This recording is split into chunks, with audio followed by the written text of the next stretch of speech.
we saw happen on Friday. The U.S. attacked in response to 3 U.S. service troops being killed in the country of Jordan from a drone strike. But this is separate. This is something that's been going on. The Houthi rebels have been attacking shipping channels in and around the Red Sea, the all-important Suez Canal area, and this is an incredibly important shipping channel. To give you an idea, about 60% of the exports that China sends to Europe need to go through that area. Well, since all the attacks have been going on, China has been having to find different routes. That has driven up cost. The cost of insurance is going up, and the consumers are going to feel that. So this is something that all countries have been focusing on for some time. The Houthi rebels have been successful at targeting various ships in that area. The United States has its military ships in the area, and they've been shooting down these missiles, cruise missiles and other missiles that have been sent to strike those areas. I apologize for the loud noise here. It's Washington, D.C. You're going to hear sirens, unfortunately. Getting back to these attacks, they happened at least 10 separate attacks from the United States, both from military vessels in the area, also military aircraft. The U.S. says that they were successful. And a couple of things have come out that have been very significant. The United States had ruled, or had made it so far, had not struck inside of Iran, and a lot of people are very concerned, obviously, about what that could do. That could really spread this fight in the region much further. But today, the U.S.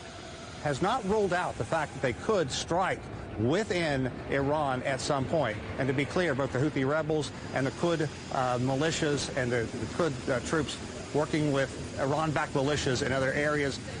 These are Iran proxies. The United States has been very clear that they believe they're behind so many of the attacks, working with and arming these insurgents. Iran has been obviously somewhat concerned about it because while they fund and support these factions, they don't necessarily control them. So what's going on in many ways is simply out of their hand, Paul. So very complex situation. It's a powder keg. The EU openly wondering today that if these attacks continue, it could be the spark that ignites just a huge, huge mess in the region.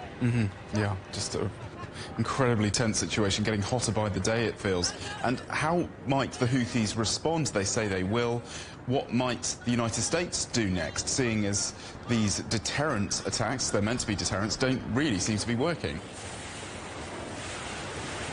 Yeah, exactly. If you look back in early January, they launched about the same number of attacks and had virtually no effect. The Houthis seem to have a great deal of ammunition, missiles, warheads in the area, and they've been successful at lobbing those at various vessels within the area, but the U.S. has been able to shoot down most of those. We can expect the Houthi rebels to continue to fire these kind of missiles. As for the United States, they've made it clear what they are doing is a multi-tiered response, meaning we probably haven't seen the last of these attacks, both from fighter aircraft and from ships in the area and from drones as well.